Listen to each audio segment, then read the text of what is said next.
نحمده ونستعينه ونستغفره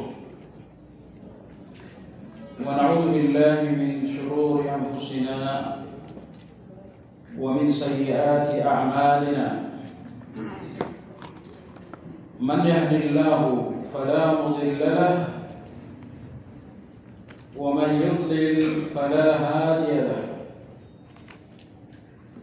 وأشهد أن لا إله إلا الله وحده لا شريك له وأشهد أن محمدا عبده ورسوله لا نبي بعده اللهم صل وسلم على محمد وعلى آله وأصحابه ومن اهتدى بهديه واستنى بسنته إلى يوم الدين. يا أيها الذين آمنوا اتقوا الله حق تقاته ولا تموتن إلا وأنتم مسلمون. Kaum muslimin wal muslimat rahimakumullah, kajian Madarijus Salikin terakhir mengenai pembagian manusia menyikapi iyyaka na'budu wa iyyaka nasta'in. Imam Ibnu Qayyim rahimahullah menyebutkan dalam hal ini ada 4 macam manusia. Pada tingkat yang paling tinggi adalah orang-orang yang mampu menggabungkan antara iyyaka na'budu wa iyyaka nasta'in. Mereka menggabungkan antara ibadah dan isti'anah. Lalu kelompok yang paling buruk adalah orang-orang yang tidak na'budu, tidak juga nasta'in. Kelompok yang ketiga adalah orang-orang yang na'budu saja tapi tidak nasta'in. Mereka beribadah kepada Allah tapi mereka tidak minta tolong kepada Allah. Orang yang tidak minta tolong kepada Allah, tidak isti'anah, tidak nasta'in, ini ada 2 golongan. Pertama orang-orang Qadariyah,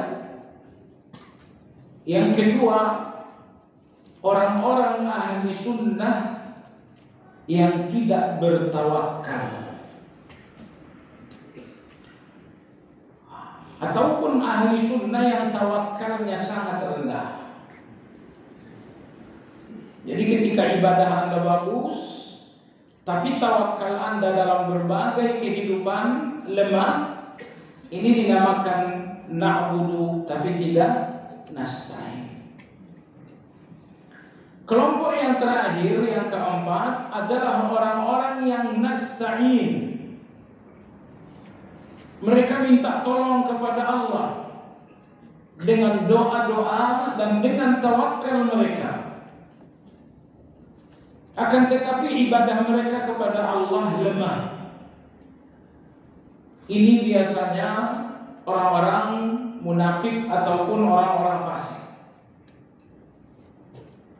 Mereka begitu membutuhkan sesuatu, mereka berdoa kepada Allah, bertawakal kepada Allah, tapi tidak ada ibadah.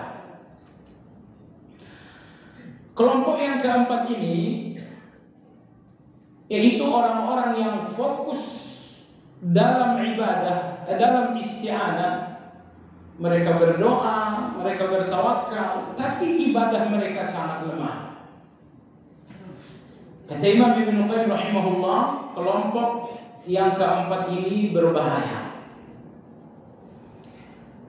Karena biasanya isti'anah mereka kepada Allah, minta tolong mereka kepada Allah hanya untuk urusan-urusan duniawi.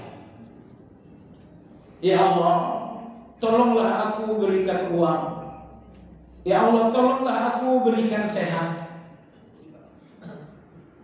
isti'anah mereka luar biasa, tapi hanya untuk mencapai dunia. Padahal doa yang paling agung, iyyaka na'budu wa iyyaka nasta'in ihdinas siratal mustaqim.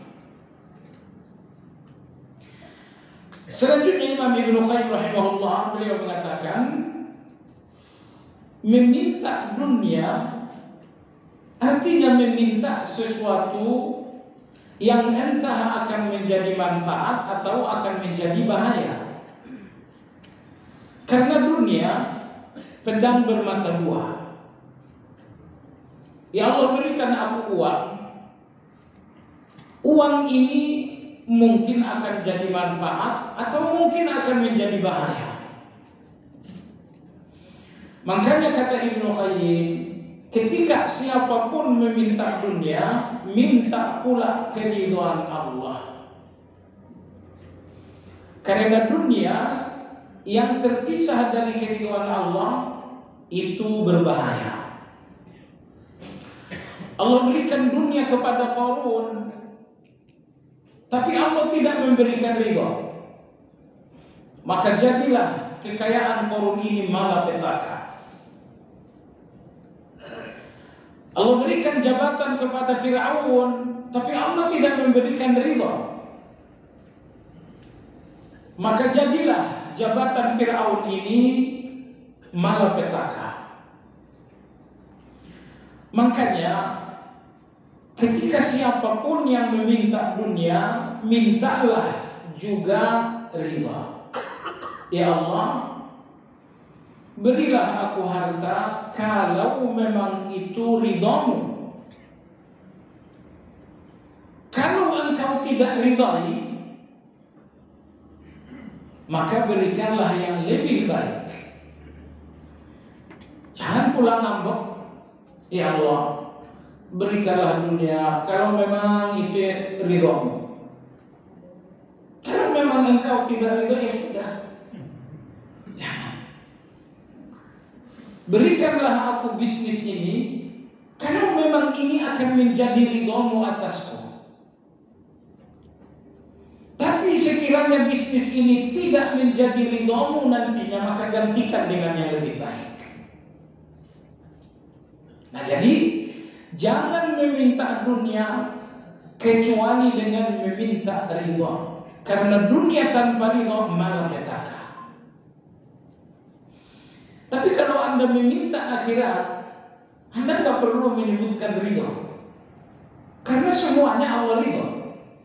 Ya Allah, berikanlah aku tawakal, berikanlah aku tahajud, mudahkanlah aku banyak bertilawah. Itu nggak perlu pakai ridho karena Allah sudah jelas ridho. Itulah 4 kategori manusia. Nah, hari ini kita akan berbicara tentang ittiba dan ikhlas. Anda masih ingat na'budu atau ibadah memiliki 2 rukun. Tidaklah ibadah dinamakan ibadah tanpa 2 rukun ini, yaitu ikhlas. Yang kedua adalah ittiba. Orang-orang yang salat tetapi tidak ada ikhlas, salat itu salat tapi bukan ibadah. Jadi tidak semua orang yang salat itu beribadah. Salat, puasa, tilawah hanya bernilai ibadah dengan 2 rukun. Yang pertama ikhlas, yang kedua ittiba. Yang dimaksud dengan ikhlas bahwa Anda melakukan semuanya semata-mata untuk Allah, bukan untuk manusia, bahkan bukan untuk diri Anda sendiri. Anda sholat untuk manusia, ya, Anda sholat untuk diri Anda sendiri, semuanya dia. Itulah ikhlas. Bagaimana menjalankan amal semata-mata karena Allah. Kapan seseorang mengenali dirinya telah ikhlas? Pertama, dengan dua hal. Yang pertama, ketika amalnya tidak bertambah dengan pujian, dan amal itu pun tidak berkurang dengan cacian. Kalau dipuji, apakah Anda semangat? Iya, oh itu gak ikhlas ya. Baik, kalau Anda dicaci, apakah Anda berhenti? Iya, itu bukan ikhlas. Karena tanda ikhlas itu ada dua. Dipuji tidak makin semangat, dicaci tidak makin mundur. Nah, maka oleh sebab itu kalau Anda ingin mengenali ikhlas Anda, pergilah safar. Entah Anda safar ke Papua atau safar ke Kalimantan, ke tempat di mana tidak ada orang yang mengenal. Tidak ada orang yang kemungkinan akan memuji. Lihatlah ibadah Anda dalam kondisi itu. Tidak ada yang mengenal, maka tidak akan ada yang akan memuji. Apakah salat sebelum zuhur masih 4 rakaat qablahnya atau tidak? Mungkin terlalu jauh juga kalau saya katakan Anda harus safar ke Kalimantan. Lihat saja salat malam Anda. Salat sunnah dari rumah, lihat saja. Kalau ternyata salat sunnah di rumah tidak ada yang melihat, hanya Anda sendiri saja, ternyata jemaah sekalian, salat ini bagus. Bagusnya salat ini tidak berkurang karena Anda sendiri. Dan ketika di depan orang pun sama saja, oh itu ikhlas.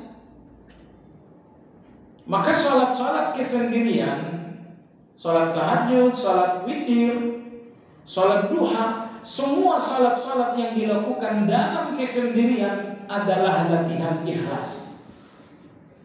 Ibadah-ibadah sendiri inilah yang membuat seseorang mengenali keikhlasan diri. Kalau dalam salat kesendirian ternyata semuanya serba minimalis, bajunya apa adanya, bacaannya singkat-singkat, tapi giliran salat dengan orang lain, bajunya bagus, bacaannya panjang, ini bukan orang ikhlas. Bukan orang ikhlas. Baik jemaah sekalian, maka indikasi ikhlas itu kata ulama kita ada dua. Tidak makin semangat dan bertambah karena pujian, dan tidak makin mundur atau berhenti dengan cacian. Puji tidak bikin semangat, caci tidak bikin mundur. Karena mereka melakukan itu karena Allah Azza wa Jalla. Itu ikhlas. Lalu apa yang dimaksud dengan ittiba? Ittiba itu menjalankan ibadah persis seperti contoh dari Nabi Sallallahu Alaihi Wasallam.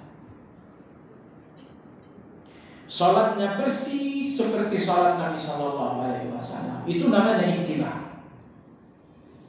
Ketika dia tilawah Al-Quran sama dengan tilawahnya Nabi Sallallahu Alaihi Wasallam. Ketika ia berzikir, berdoa sama dengan zikir dan doanya Nabi Sallallahu Alaihi Wasallam. Tugas kita dalam ibadah berusaha menyamakan ibadah kita dengan ibadah Nabi. Sederhana alasannya, hanya Nabi satu-satunya yang diutus oleh Allah untuk mencontohkan ibadah ini. Oleh karena hanya beliau yang diutus untuk mencontohkan ibadah, maka ibadah beliaulah yang menjadi standar. Salat saya bagus, standarnya salat Nabi. Zikir saya bagus atau tidak, standarnya adalah zikir Nabi. Maka orang-orang yang menjadikan manusia selain Rasulullah menjadi standar kebenaran itu namanya hizbiyah. Itu namanya asabiyah. Benar atau tidaknya seseorang, sholatnya, puasanya dan lain-lain, standarnya fulan. Oh itu asabiyah. Itu fanatisme. Bahasa belakangan disebut namanya dengan hizbiyah. Hizbiyah itu menjadikan manusia standar benar dan salah, standar kawan dan lawan. Ini 4. Kalau standar benar dan salah, kawan dan lawan adalah manusia, itu namanya asabiyah. Ini kawan saya nih karena gurunya sama dengan saya. Oh kalau yang di sana bukan kawan saya, nggak tahu ngajinya di mana. Jadi Anda memahami kawan dan lawan berdasarkan manusia. Anda memahami kebenaran dan kesalahan berdasarkan manusia. Ini asabiyah, ini fanatisme. Ini yang belakangan disebut sebagian orang dengan hizbiyah. Makanya mari beriktibar bahwa standar benar dan salah, standar kawan dan lawan adalah Rasulullah SAW. Baik, terkait dengan ikhlas dan ittiba, manusia pun ada 4 macam. Nanti akan kita bahas secara global dulu.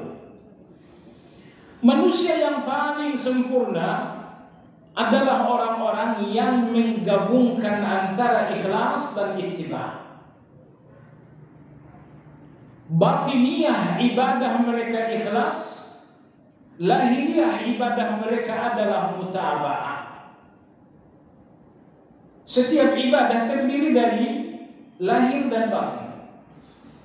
Salat ini memiliki lahiriah. Anda berdiri, Anda ruku, Anda sujud, Anda duduk antara 2 sujud, Anda duduk iftirash dan lain-lain. Ini semua lahiriah. Lalu ada juga batiniyah dari salat ini.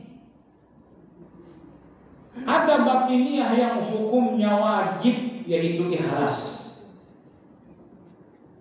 Dan ada batiniyah yang hukumnya sunnah, yaitu khusyuk.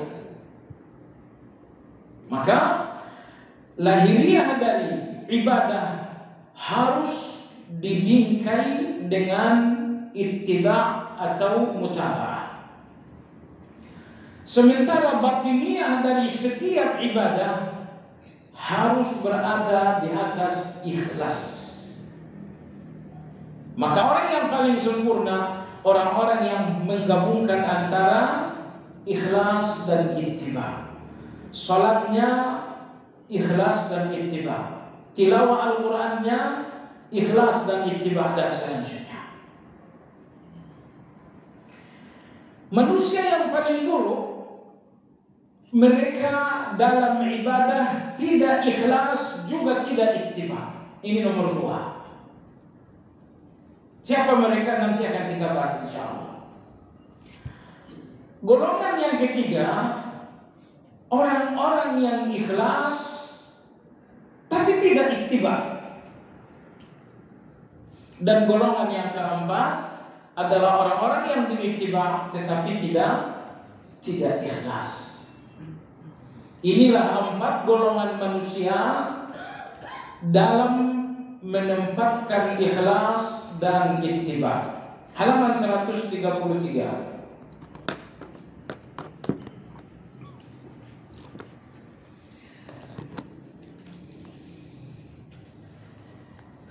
Baik, Imam Ibnu Qayyim rahimahullahu taala berkata, "Idza urifa hadza fala yakunu al-'abdu mutahaqqiqan bi iyyaka na'budu illa bi aslahi." Apabila hal ini telah dimengerti, apa maksudnya? Apabila Anda telah mengerti na'budu, rukunnya ada 2, yaitu ikhlas dan ittiba, maka manusia dalam merealisasikan na'budu, maka manusia tidak mampu, tidak dinamakan menyempurnakan iyyaka na'budu kecuali dengan 2 hal pokok. Pertama adalah mengikuti Rasulullah Sallallahu Alaihi Wasallam. Ini yang dinamakan dengan ittiba. Yang kedua adalah ikhlas. Dan implementasinya iyyaka na'budu berdasarkan dua prinsip agung ini pula manusia menjadi 4 macam. Jadi ada 4 macam manusia dalam ikhlas dan ittiba. Baik, golongan yang pertama, orang-orang yang ikhlas kepada Allah dan mengikuti Rasulullah Sallallahu Alaihi Wasallam. Mereka ikhlas, mereka pun ittiba. Imam Ibnu Qayyim mengatakan mereka inilah ahli iyyaka na'budu. Ini yang dinamakan ahli ibadah. Jadi ahli ibadah seseorang yang menjalankan ibadah di atas keikhlasan dan di atas ittiba. Kalau sholatnya nggak cocok dengan sholat Nabi, atau ikhlas niatnya tidak ikhlas, itu tidak dinamakan ahli ibadah. Akan tetapi jemaah sekalian, saya ingin sampaikan, memahami mutaba'ah, sejauh manakah ibadah seseorang telah bermutaba'ah. Di sini ulama-ulama fikih memberikan kategorisasi yang sangat rinci. Karena ada bagian-bagian lahiriah ibadah yang mutaba'ahnya wajib, tapi ada lahiriah ibadah yang mutaba'ahnya sunnah. Jadi Anda harus tahu mana mutaba'ah yang wajib, mana mutaba'ah yang sunnah. Bagi Anda pribadi, Anda jangan membeda-bedakan cuma sunnah, jangan. Contoh, rukun mutaba'ah wajib, tapi cara rukun bahwa kedua tangan Anda mencengkeram lutut, kedua siku direnggangkan, punggung diluruskan. Caranya sendiri mutaba'ah sunnah. Sehingga kalau ada orang yang rukun, tapi cara rukunnya tidak seperti itu, dia menjalankan mutaba'ah yang wajib, yaitu rukun, tapi dia mengabaikan mutaba'ah yang sunnah, yaitu cara rukun itu sendiri. Baik, sujud dalam salat adalah mutaba'ah yang wajib. Kalau ada orang yang salat enggak pakai sujud, salatnya tidak sah karena tidak bermutaba'ah. Maka sujud adalah mutaba'ah yang hukumnya wajib. Tapi cara sujud, Anda harus merenggangkan kedua siku, Anda pun harus merenggangkan antara paha dan perut. Cara sujud seperti ini hukumnya sunnah. Sehingga kalau ada orang yang sujud, sikunya tidak direnggangkan, antara paha dengan perut pun tidak direnggangkan, sujudnya sah karena dia telah melakukan mutaba'ah yang wajib. Tetapi dia mengabaikan mutaba'ah yang sunnah, yaitu merenggangkan tangan, yaitu merenggangkan paha dan perut. Ditambah lagi dalam sujud itu harus membaca zikir Subhana rabbiyal azim. Dari berdiri Anda rukun, itu mutaba'ah wajib. Tapi bahwa Anda bertakbir akan rukun, itu mutaba'ah yang hukumnya sunnah. Jadi maksud saya adalah proses pelaksanaan amal harus mutaba'ah, baik mutaba'ah yang wajib ataupun mutaba'ah yang sunnah. Mutaba'ah yang wajib ini memang sangat prinsip. Mutaba'ah yang sunnah ini memang tidak prinsip dalam arti kata tidak membatalkan, tetapi itu hanya dari segi fikih. Adapun dalam pelaksanaan Anda nggak perlu membedakan antara mutaba'ah wajib dan sunnah. Untuk apa saya tahu? Anda perlu tahu ketika Anda akan menghukumi orang lain. Oh, ini sholatmu nggak sah. Kenapa? Dalam sujud kamu tidak merenggangkan tangan. Itu artinya sujud kamu tidak mutaba'ah. Betul dia tidak melakukan mutaba'ah dalam sujud, tapi dia tidak bermutaba'ah dalam hal yang sunnah. Jadi kita perlu memahami tingkat mutaba'ah untuk menyalahkan dan menghakimi orang lain. Tapi untuk Anda sendiri tidak perlu dipisah-pisah mutaba'ah wajib dan mutaba'ah yang mengenali kesalahan itu ilmu. Tapi mengenali tingkat kesalahan juga ilmu. Banyak kawan-kawan ngerti salah tapi nggak ngerti tingkat kesalahan. Apa yang terjadi? Yang terjadi nanti adalah penilaian yang salah. Ini sholatnya salah, ini sholatnya nggak sah. Penilaian yang salah, padahal sholatnya sah. Jadi agar Anda tidak salah menilai kesalahan, kalau salah menilai kesalahan, Anda pun akan salah menyikapi. Karena menyikapi yang benar harus sama sesuai dengan kesalahan. Jadi jangan sampai misalnya salah kecil Anda udah marah. Ini kalau kesalahannya besar memang Anda harus marah. Jadi baik, jadi maksud saya jamaah sekalian, perlu mengetahui kesalahan orang, tapi memahami tingkat kesalahan, bobot kesalahan itu jauh lebih penting. Kalau Anda tidak paham bobot kesalahan, hanya tahu dia salah, maka Anda akan menghakimi secara keliru. Ini sholatnya nggak sah nih, padahal sah.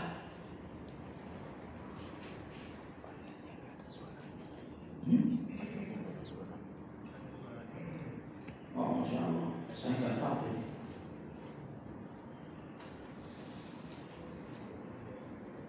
Ya Allah a'lam.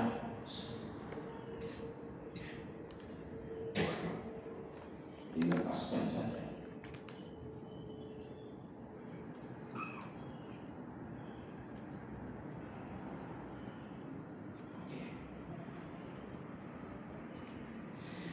Baik jemaah sekalian yang saya hormati,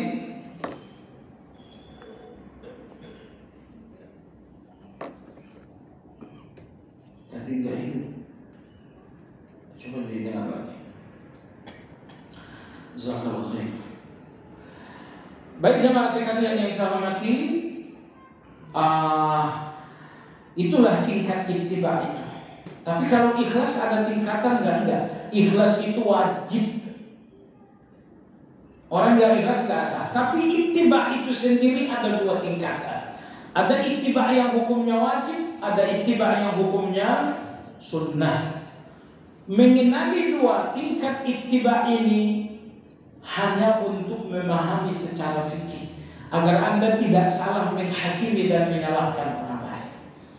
Adapun ketika Anda sendiri yang menjalankan ibadah, maka Anda tidak perlu membedakan ini wajib, ini sunnah. Lakukan semuanya.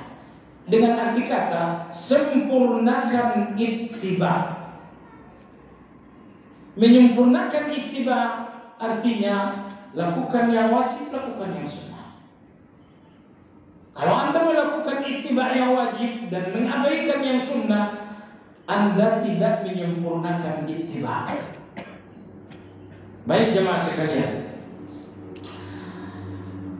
Jadi golongan pertama adalah golongan yang paling sempurna, yaitu orang-orang yang ikhlas dan ittiba. Mereka menggabungkan antara ikhlas juga dengan ittiba. Mereka inilah ahli iyyaka na'budu. Sudah ada? Baik. Mereka itulah orang-orang yang betul-betul ahli ibadah. Seluruh amalan dan perkataan mereka semata-mata karena Allah. Jadi seluruh amalan yang lahir dan yang batin semata-mata karena Allah. Salat karena Allah, puasa karena Allah, Ikhlas ini yang membuat seseorang maksimal. Orang-orang yang tidak ikhlas tidak akan bisa maksimal dalam segalanya. Dalam ibadah tidak akan maksimal ibadah tanpa ikhlas.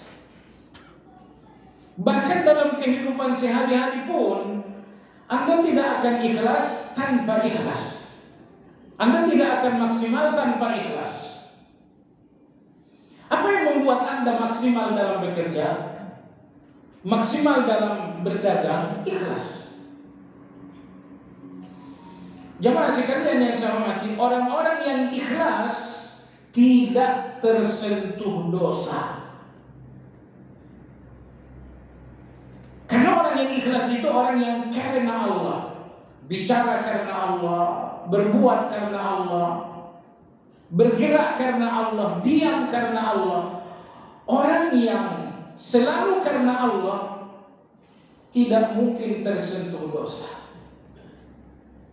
Maka iblis menyampaikan kepada Allah, la ughwiyannahum ajma'in illa ibadaka minhumul mukhlasin. Semua anak Adam ini akan kusesatkan. Ada yang disesatkan dengan riba, ada yang disesatkan dengan sogok menyogok, ada yang disesatkan dengan dusta, ada yang disesatkan dengan dengki dan selanjutnya. Satu-satunya golongan yang gak bisa disesatkan iblis, illa ibadaka minhumul mukhlasin, orang-orang yang ikhlas. Kalau Anda bekerja karena Allah, Anda gak akan menerima sogok menyogok. Karena sogok menyogok itu bukan karena Allah. Itu ya. Kalau Anda berdagang karena Allah, gak mungkin Anda curang. Karena berdagang karena Allah, gak mungkin curang. Tapi jamaah sekalian, saat kita tidak lagi ikhlas, saat kita tidak lagi karena Allah, saat itulah Anda disesatkan oleh syaitan. Jadi tidak ada keselamatan dari syaitan, dari iblis, kecuali dengan satu kata, ikhlas. Misalkan anak Anda salah, tentu Anda harus memberikan reaksi emosi. Anda harus marah. Sepanjang marah Anda karena Allah, marah Anda mendidik. Tapi kalau marah Anda tidak lagi karena Allah, maka marah Anda menyakiti. Marah tapi nyakitin. Padahal mestinya marah itu mendidik. Apa yang membedakan A dan B? Ikhlas. Marah karena Allah, marah yang mendidik. Marah bukan karena Allah, inilah marah yang selalu menyakiti. Jadi Anda tidak akan jatuh dalam perangkap syaitan ketika marah, ketika Anda sedang mencari uang, ketika Anda bekerja, kecuali saat Anda tidak lagi karena Allah. Dengan bahasa yang lebih tegas saya ingin katakan, kalau Anda terpisah dari Allah, tidak lagi karena Allah, saat itu Anda akan terjerat oleh iblis. Dan iblis artinya Anda berada dalam satu benteng yang kokoh. Iblis tidak akan bisa merusak Anda sepanjang Anda karena Allah. Bicara karena Allah, apakah akan ghibah? Apakah akan dusta? Apakah akan namimah atau adu domba? Tidak. Tapi kalau kita bicara tidak lagi karena Allah, maka muncullah ghibah, terjadilah namimah dan selanjutnya. Jadi jamaah sekalian yang saya hormati, ikhlas dalam ibadah dan ikhlas pula dalam hal-hal yang non ibadah agar semuanya jadi ibadah. Tidur bukan ibadah. Tapi ketika ikhlas dalam tidur, saya tidur karena Allah. Memang tujuan saya sholat malam. Ketika tidur Anda ikhlas karena Allah, maka tidur yang aslinya bukan ibadah menjadi ibadah. Anda mandi, aslinya bukan ibadah. Tapi ketika Anda ikhlas, saya mandi karena Allah. Karena Allah, iya karena saya mau sholat. Biar sholatnya nyaman, biar sholatnya nikmat. Mandi yang aslinya bukan ibadah, memiliki nilai ibadah ketika Anda menjalankannya karena Allah. Baik, inilah yang nomor satu. Seluruh amalan dan perkataan mereka semata-mata karena Allah. Mencintai karena Allah. Nomor satu. Membenci juga karena Allah. Saya ingin berhenti sampai di sini dulu. Cintai orang lain karena Allah, benci orang lain karena Allah. Yahya bin Mu'adz ditanya, apa itu ukhuwah Islamiyah? Kapan saya dinamakan berukhuwah dengan orang lain? Beliau mengatakan, ketika cintamu kepadanya tidak bertambah karena dia memberi, dan ketika cinta itu pun tidak berkurang saat dia tidak memberi. Adapun orang-orang yang Anda cintai karena dia memberi, karena dia ngasih hadiah, begitu dia nggak ngasih hadiah ternyata cinta Anda berkurang, Anda dengan dia, Anda tidak dinamakan berukhuwah. Maka ukhuwah itu kata beliau, la tasilu bil ata wa la tanqusu bil jafa. Ukhuwah itu ketika Anda mencintai, ketika cinta tidak bertambah dengan pemberian dan tidak menjadi benci karena tidak memberi. Jadi kalau semua cinta karena pemberian, siapa yang mencintai orang miskin? Maka orang miskin selalu dipinggirkan seperti Anda lihat. Tidak ada yang sayang dengan orang miskin. Apa yang bisa diberikan oleh orang miskin? Dia tidak bisa memberikan Anda hadiah A, hadiah B dan C. Maka setelah kita memberikan, setelah Allah berikan kita agama ini, syukurilah. Dan di antara syukur Anda bahwa Anda memiliki nikmat Islam, bahwa Anda berukhuwah karena Islam. Maka di sini beliau mengatakan, ikhlas antara lain mencintai karena Allah. Dan yang kedua, membenci karena Allah. Saya benci kamu, kenapa? Kamu gak sholat. Nah, itu benci karena Allah. Benci karena Allah artinya Anda benci karena memang Allah juga benci. Anda benci karena Allah juga benci. Baik. Adapun benci karena hawa nafsu, ketika Anda benci seseorang pada Allah, padahal Allah nggak benci dia, ya Allah, itu sangat berat. Orang ini salat, puasanya bagus, ibadahnya bagus, intinya dia tidak dibenci oleh Allah, tapi Anda sendiri benci. Aduh, lihat mukanya saya nggak suka. Anda benci seseorang yang nggak dibenci oleh Allah, kebencian Anda hawa nafsu. Jadi cinta Anda kepada orang lain bisa menjadi ibadah, benci Anda kepada orang lain pun bisa menjadi ibadah. Kapan? Saat cinta dan benci Anda kepada orang lain karena Allah. Saat cinta Anda kepada orang lain karena Allah. Ada satu riwayat, benar atau tidak saya nggak tahu, tapi kita ambil pelajaran. Ali bin Abi Thalib radhiyallahu anhu, ketika beliau menumpas kaum Khawarij, terjadilah pertempuran langsung 1 lawan 1 antara Ali dengan Khawarij radhiyallahu anhu. Ternyata Khawarij ini terdesak, jatuh, dan Ali radhiyallahu anhu memegang pedang. Ketika Ali radhiyallahu anhu mendekat, Khawarij ini mencaci maki Ali radhiyallahu anhu.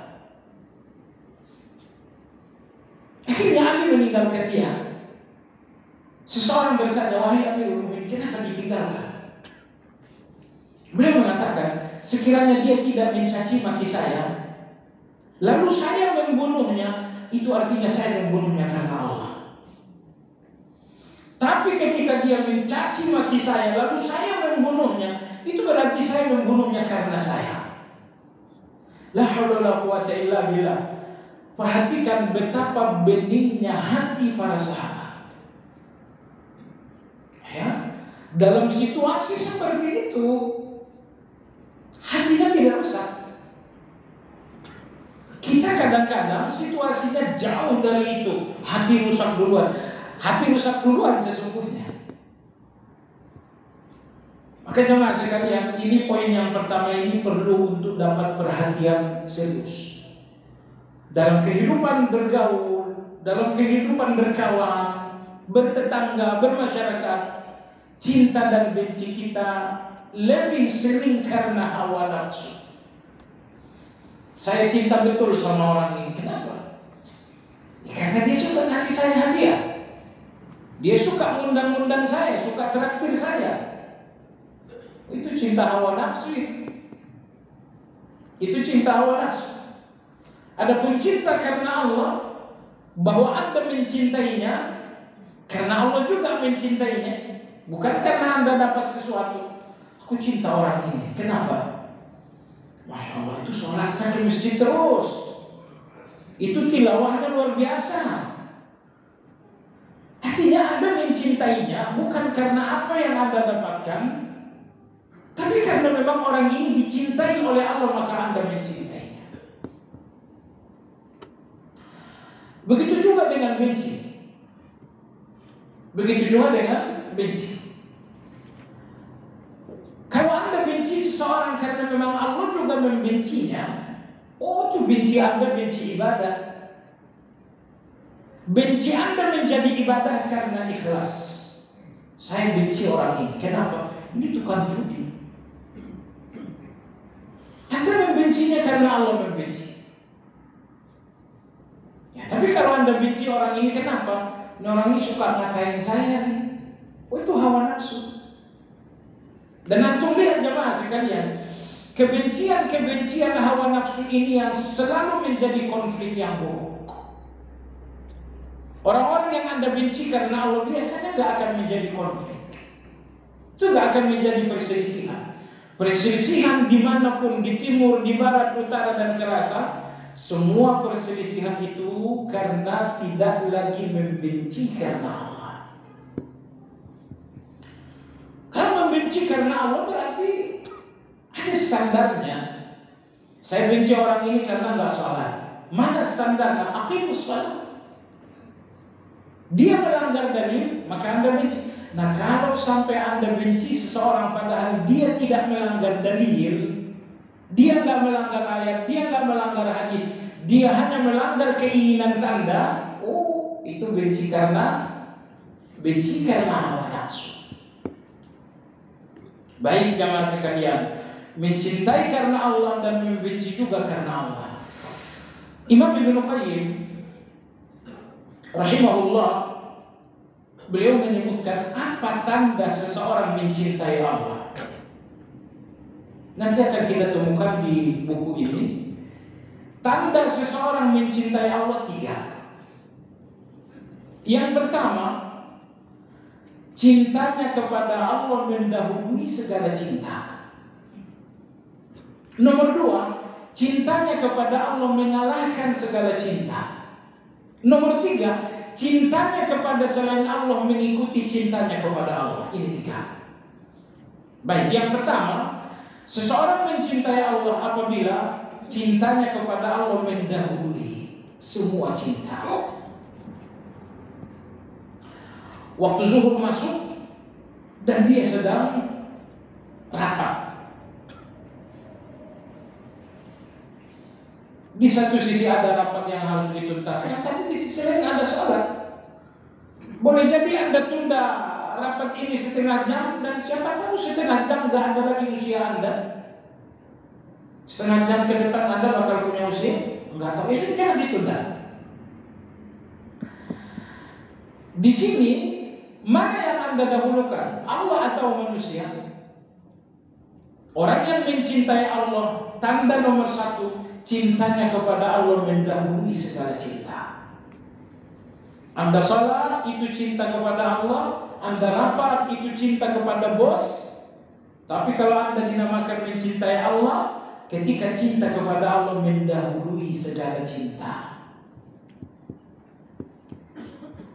Ini nomor satu. Nomor dua, cinta kepada Allah mengalahkan segala cinta. Mahabbatuhu qahirah. Cinta Allah mengalahkan segala cinta.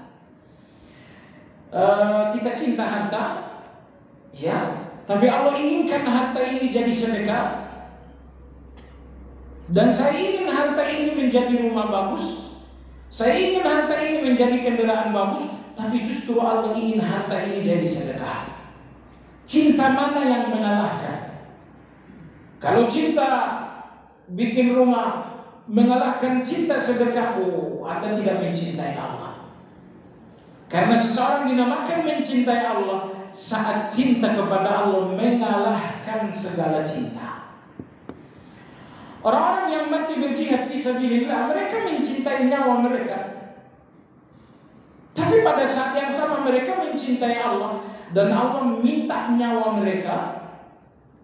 Pergilah mereka ke perang Badar, pergilah mereka ke perang Uhud.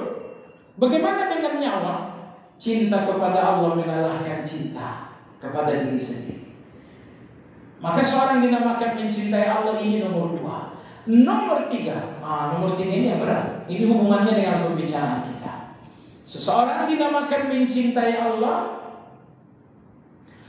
apabila cintanya kepada selain Allah karena Allah. Anda cinta saya karena Allah, Anda mencintai Allah namanya. Termasuk ketika Anda mencintai istri Anda pun karena Allah, itu namanya mencintai Allah. Kamu cinta istri kamu, ya. Udah nggak ada cantiknya, udah nggak ada menariknya, tapi ya karena mungkin sudah termakan usia, mungkin termakan sakit, mungkin. Tapi bagaimanapun cinta karena Allah itu nggak terpengaruh dengan itu semua. Jadi maksud saya jemaah sekalian, ketika tadi Imam Ibnu Qayyim mengatakan cinta karena Allah, benci karena Allah, maka saya ingin katakan tanda mencintai Allah ada tiga. Pertama, ketika cinta kepada Allah mendahului segala cinta. Yang kedua, ketika cinta kepada Allah mengalahkan segala cinta. Yang ketiga, ketika cinta kepada selain Allah karena Allah. Baik, orang-orang saleh dicintai karena Allah, tapi pejabat-pejabat dicintai karena koneksi. Orang-orang yang taat, mereka dicintai karena Allah, tapi orang-orang kaya dicintai karena ingin dapat uang. Jadi kehidupan orang kaya, pejabat-pejabat ini kehidupan yang penuh dengan orang munafik. Hati-hati. Maka di masjid biasanya Anda temukan orang-orang saleh. Kalau Anda rajin ke masjid, maka akan banyak orang yang mencintai Anda karena Allah. Di mana Anda dicintai? Kalau Anda dicintai di perusahaan, Anda dicintai karena uang. Di mana Anda dicintai? Anda dicintai di kantor, mungkin Anda dicintai karena jabatan. Tapi kalau Anda dicintai di masjid, itu karena Allah Subhanahu wa Ta'ala. Sesering mungkinlah ke masjid.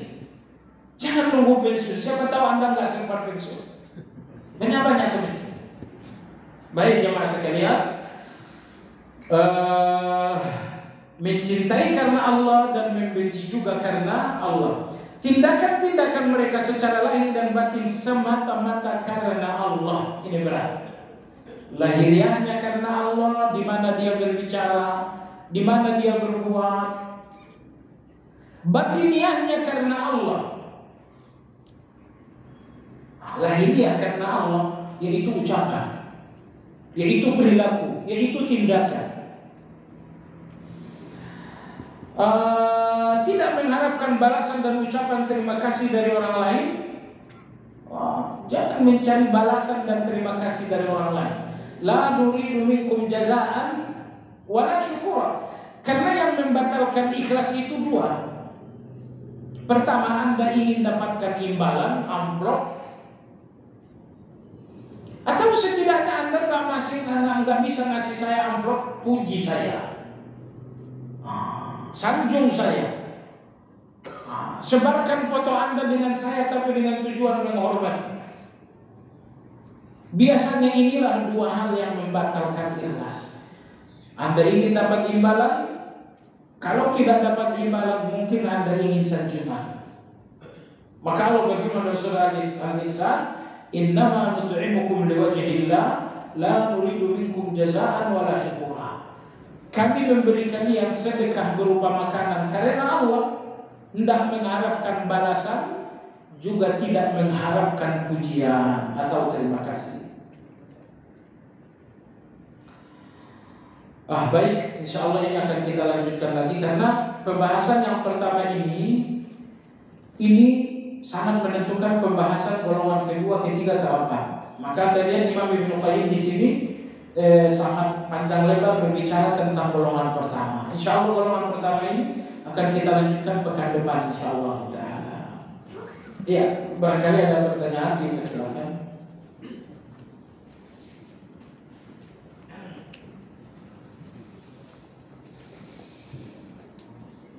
Tanggal berapa ini?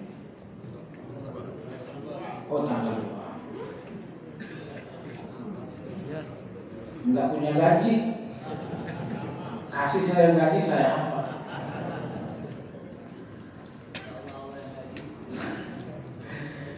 Baik, jemaah sekalian yang saya hormati.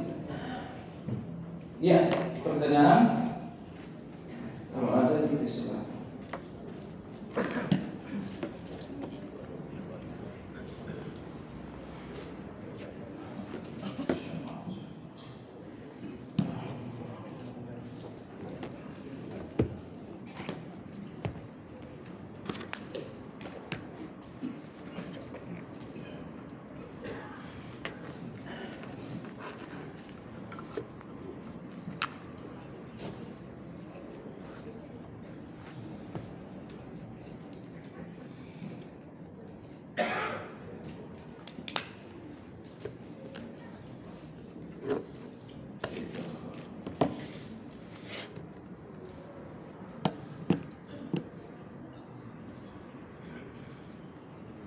La haula wala quwwata illa billah. Bagaimana cara mengamalkan puasa sunnah yang jatuh pada hari yang sama?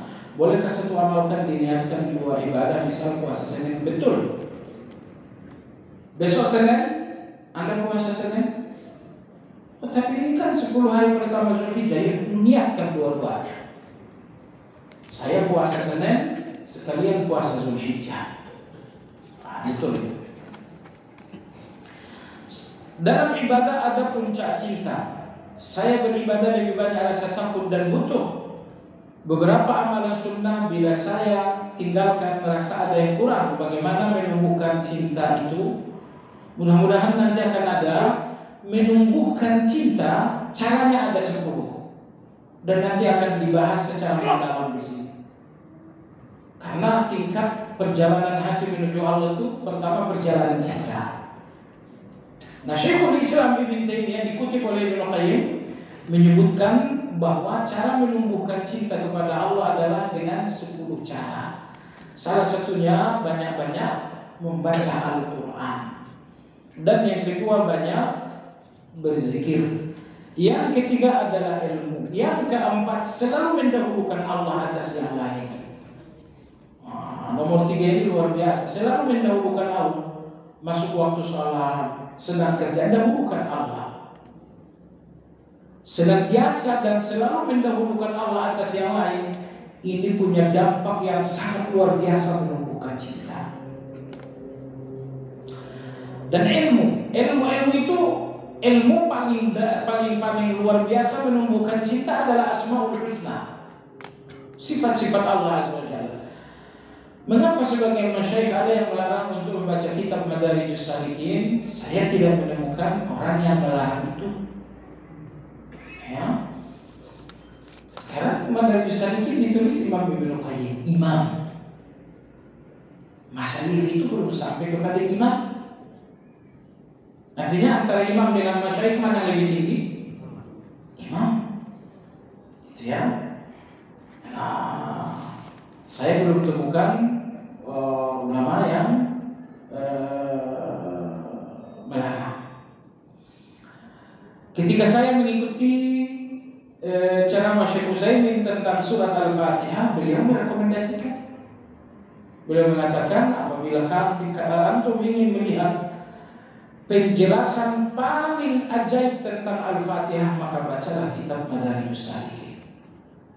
Itu beliau sampaikan dalam menyampaikan kajian Bulughul Maram. Orang-orang yang mentahzir saya tidak temukan. Dan diabaikan saja. Ya, diabaikan saja. Kita penuntut ilmu ini tugas kita belajar. Tidak perlu kita larut hanyut dalam hal sementara. Yang jelas Imam Ibnu Qayyim insyaallah ilmunya jelas, rekomendasinya berabad-abad. Jika ada tamu tapi sudah masuk waktu sholat, apakah kita tinggalkan tamu untuk sholat? Tinggalkan, tapi izin. Jangan tinggalkan diam-diam. Nah, kalau itu tamu laki-laki, ajak, gitu ya. Oh, saya sholat dulu ya, ini udah azan. Sehubungan dengan adanya perbedaan hari Idul Adha atau antara Arab Saudi dengan mohon penjelasannya bagaimana yang harus diikuti. Nabi kita memerintahkan semua awal bulan Ramadan, awal bulan Syawal, termasuk awal bulan Zulhijjah, semua awal bulan ditetapkan menggunakan ru'yah. Sampai di sini nggak ada persoalan. Baik. Kalau ru'yah Saudi dan ru'yah Indonesia berbeda, saya terikat dengan ru'yah yang mana? Ru'yah di sana padahal saya di sini. Jawabannya Anda terikat dengan ru'yah di sini.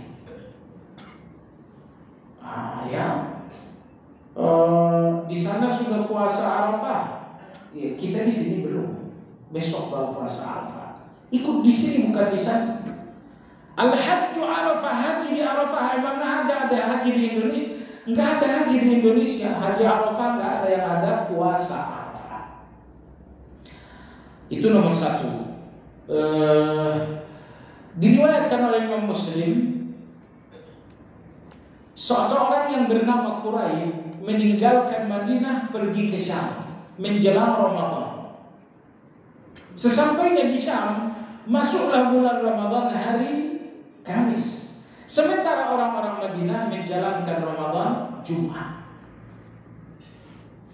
Ketika Quraib kembali dari Syam, yang menjadi pimpinan waktu itu adalah Muawiyah, beliau kembali ke Madinah berjumpa dengan Ibnu Abbas. Beliau mengatakan, Ibnu Abbas, kalian puasa, kami di Madinah puasa hari Jumat. Kata Quraib, kalau kami di Syam puasa hari Kamis. Kata Quraib rahimahullah, awala naktafi bi ru'yati Muawiyah. Apakah enggak cukup ru'yahnya Muawiyah itu untuk kita? Ikut ru'yah Muawiyah saja. Kata Ibnu Abbas, la. Kata Ibnu Abbas, tidak. Ru'yah kita untuk kita, ru'yah Muawiyah untuk Muawiyah. Jadi itu hanya antara Syam dengan Saudi. Ibnu Abbas mengatakan ru'yah mereka untuk mereka, ru'yah kita untuk kita. Jadi termasuk dalam hal ini penetapan 1 Zulhijjah yang tentu implikasinya adalah puasa Arafah. Ya, kita menggunakan ru'yah kita, bukan ru'yah sana. Dan yang terpenting lagi, ini kaidah kedua ini saya lihat diabaikan banyak orang. Kaidah berbunyi, hukmul imam yarfa'ul khilaf. Keputusan pemerintah itu menghapus semua perbedaan. Kita beda pendapat tanggal A atau tanggal B. Mana yang jadi keputusan pemerintah? Tanggal B. Ya sudah, perbedaan ini buang semuanya, ikuti pemerintah. Kaidahnya seperti itu. Jadi ini bukan menjilat pemerintah ya, ini memang begitu. Dan saya kira antum sudah tahu bahwa pemerintah melalui MUI dan Kemenak telah mengumumkan bahwa awal Zulhijjah jatuh kemarin ya. Menantu saya sampai punya anak banyak, masih belum bisa masak. Rumah selalu berantakan, masih andalkan suaminya sepulang kerja. harus selalu diingatkan dia bisa jaga kehormatan dengan busana yang syar'i, dekat dengan majelis ilmu. Saya tahu karena rumahnya dekat dengan memang tidak saya izinkan jauh karena saya minta mereka harus juga kami sebagai orang tua. Sejauh mana kami sebagai orang tua bisa ikut atur rumah tangga anak tersebut? Semua yang salah Anda atur. Anda hanya membutuhkan cara. Dengan cara yang baik semuanya baik. Tapi dengan cara yang salah semuanya akan jadi masalah. Istri atau menantu ini nggak bisa rapihin rumah, dia ditegur. Anda datang ke rumah itu cucu-cucu semuanya belum ada yang mandi padahal udah mau maghrib, kasih nasihat. Cuma cara yang baik menghasilkan kebaikan dan cara yang salah menghasilkan masalah. Tapi ingat, ketika Anda melihat kesalahan menantu, lihat juga kebaikannya. Kesalahannya A, B, dan C boleh. Oke, apa kebaikannya? Kebaikannya pertama, sholatnya bagus, ininya bagus. Ditimbang. Kalau ternyata baiknya lebih banyak, maka bersabarlah atas salahnya. Bersabarlah atas kesalahan yang kecil agar Anda tidak kehilangan kebaikan yang besar. Bersabarlah atas kesalahan yang sedikit Anda tidak hilang kebaikan yang banyak. Kalau setiap orang salah kita lupakan kebaikannya, hancur dunia sudah. Tapi kita tidak hancur, semuanya akan utuh karena kita selalu seimbang. Maka rumah tangga bercerai, kapan perceraian itu sesuai syariat? Apabila kesalahannya lebih besar daripada kebaikan, silakan cerai. Tapi sepanjang kebaikannya masih lebih besar daripada kesalahannya, ingat, gak ada orang yang gak salah. Kalaupun Anda katakan kepada anak Anda, ceraikan. Ini menantu-menantu yang gak bisa ngatur-ngatur, cari yang bagus. Nanti dicari yang menurut Anda bagus, ternyata ini jauh lebih parah. Bisa jadi. Apa hukumnya jika seorang wanita lahirnya disteril? Disteril tergantung alasan. Kalau alasannya adalah darurat, kalau alasannya adalah penyakit, maka steril itu hukumnya bukan sekadar boleh, tapi wajib. Kenapa disteril rahimnya? Kanker. Sehingga kalau rahim ini nggak diangkat, kanker akan menyebar. Maka steril ini hukumnya wajib untuk menyelamatkan nyawa. Tapi kalau steril itu karena memang nggak mau lagi melahirkan, hukumnya haram. Anda diberi hidup oleh Allah untuk memberikan hidup kepada anak-anak Anda, tapi Anda ternyata nggak mau. Itu hukumnya haram. Steril dengan alasan yang tidak syar'i, hukumnya haram. Wallahu a'lam. Pertanyaan terakhir. Pada saat masbuk sholat subuh, di mana imam membacakan doa qunut, apakah orang yang masbuk tadi pada rakaat yang kedua harus membacakan doa qunut juga? Perintah dari Nabi alaihi salatu wassalam mengikuti imam. Kalau Anda tidak qunut, mengikut imam atau tidak? Tidak. Maka ikuti imam. Dia qunut, Anda qunut juga. Nah, persoalan Anda angkat tangan, nggak angkat tangan, itu bukan, nggak terlalu penting. Penting dia qunut, Anda ikut. Tidak mendahului maksudnya. Karena orang-orang yang qunut angkat tangan ini wajib atau sunnah? Sunnah. Kecuali kalau menurut Anda akan terjadi fitnah tanpa angkat tangan saja.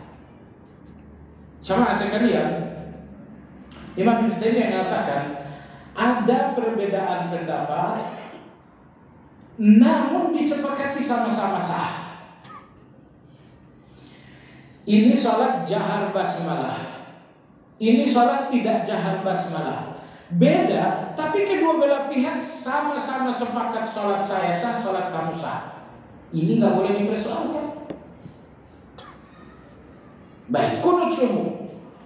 Anda pergi ke Sudan, negara-negara Afrika, mereka menggunakan mazhab Malik, mereka qunut sebelum rukuk. Jadi kalau besok kita jalan-jalan ke Maroko, ya, setelah imam selesai baca ayat lakum dinukum waliyadin, enggak ruku. Ini kok dia lama banget? Karena dalam mazhab Malik, ruku kunut subuh dilakukan sebelum ruku. Dalam mazhab Syafi'i, kunut dilakukan sesudah subuh. Dalam mazhab Ahmad, kunut subuh dilakukan sesekali. Dalam mazhab Abu Hanifah, kunut subuh hukumnya bid'ah. Baik. Tapi keempat imam ini sepakat kunut subuh tak kunut subuh sholatnya sah. Berarti ini perbedaan yang ringan atau yang berat? Imam Abu Hanifah, mazhab beliau ada di Pakistan. Kalau orang Pakistan datang ke Indonesia, ketemu dengan kawan-kawan NU melakukan sholat kunut, apakah Abu Hanifah bilang, oh nggak sah sholat kalian? Kenapa kunut? Abu Hanifah mengatakan kunut itu bid'ah. Tapi apakah orang yang kunut sholatnya batal? Tidak. Nah, kata Imam Ibn Taimiyah rahimahullah, khilafiyah yang paling ringan adalah perbedaan pendapat di mana semuanya sepakat sah. Kunut bid'ah, kunut tak bid'ah, beda pendapat, tapi semuanya sepakat tidak kunut subuh adalah sah, kunut subuh pun sah. Kalau begitu ini persoalan yang sangat kecil. Sebab itu nggak perlu kita bersetegang ngobrol sambil urat leher nongol semuanya, nggak perlu. Baik, dari kesimpulan, Anda yang masuk dalam sholat subuh dan imam kemudian kunut, Anda pun harus ikut kunut. Harus dengan pengertian angkat tangan ataupun dengan pengertian tidak angkat tangan tapi ikut. Ikut dengan arti tidak mendahului, tidak mufaraqah. Karena ikut imam itu artinya tidak mufaraqah. Baik, ketika Anda nggak angkat tangan, tapi Anda berdiri saja mufaraqah, tidak mufaraqah, berarti itu dinamakan ikut. Ya, sepanjang tidak mufaraqah itu namanya ikut. Tapi kalau Anda yakin tidak angkat tangan nanti jadi fitnah, sudah angkat tangan saja. Wallahu a'lam. Subhanakallahumma bihamdika, asyhadu an la ilaha illa anta, astaghfiruka wa atubu ilaik. Alhamdulillahirabbil alamin. Assalamualaikum warahmatullahi wabarakatuh.